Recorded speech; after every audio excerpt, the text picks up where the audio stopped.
Hey everybody and welcome. Today I'm going to take you deep into the Australian Outback.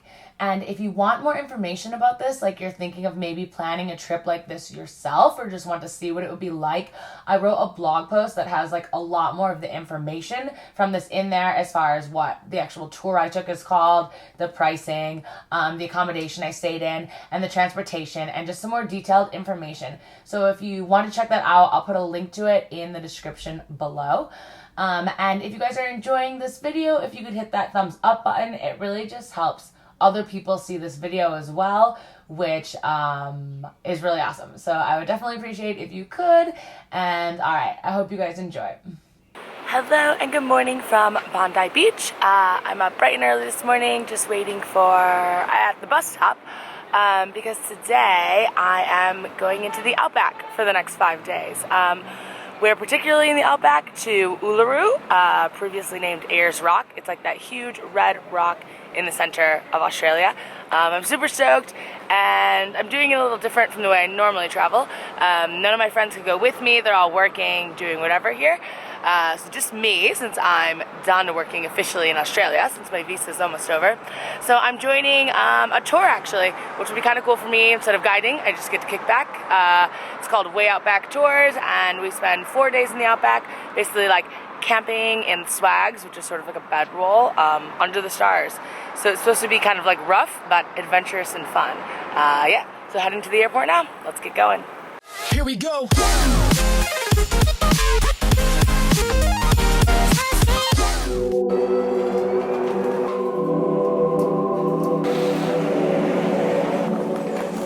All right, and I've arrived here in the Outback in front of Uluru, which is the huge rock in the center.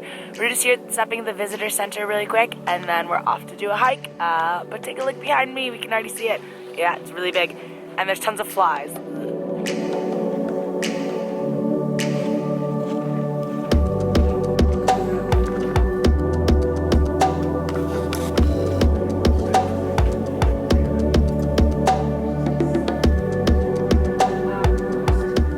So behind me you can see that path up the rock, and you can see people climbing it.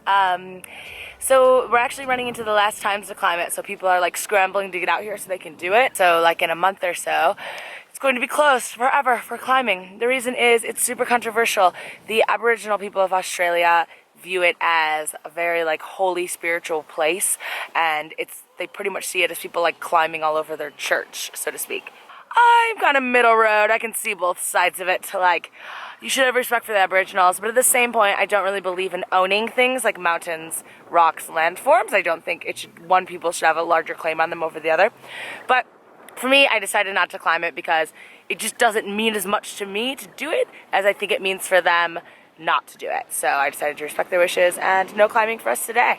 So we just did like the base walk around the perimeter, and now we're gonna head into camp and real bush outback camping, so we'll see how it goes.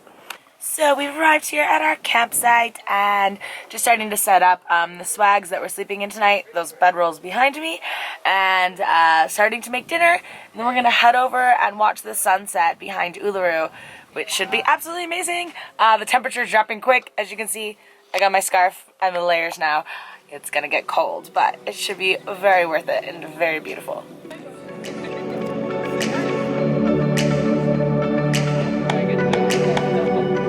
Uluru at sunset.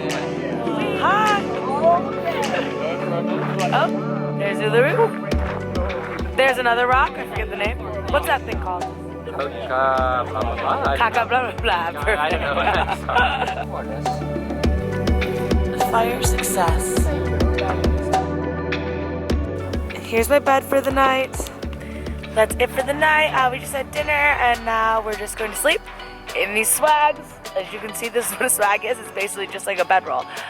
Yeah, sleep with this around the fire. Try not to get eaten by anything. Just kidding. It's winter, nothing will eat us. Yeah, then wake up bright and early tomorrow to do some more hiking. So I'll see you guys in the morning. Well, we thought we were going to sleep, but we had one more surprise in store for the night. So you guys can't really see me right now. I'm the big black blob blocking out all these lights behind me. We're right now at a place called the Field of Light. It's an art installation, and It's absolutely amazing. A lot of people have these experiences, they say, when they come to Uluru. They find it almost a spiritual place. I think that's great if you find that. I didn't really find that. But this, I think I find much like moving. Like, it's absolutely amazing and beautiful. And it's hard to see so much in the camera, but if you're here, you can see this, and then the stars are out, and so like the Milky Way galaxy is fully visible above us, and then these are below. It's magical, honestly. So let me tell you guys a little bit about what this is doing out here. So this was created by a man named Bruce Monroe. On a trip to Uluru in 1992, he first conceived of an installation that grew from the ground like the small seedlings found in the desert after the rain. The idea clearly stayed with him.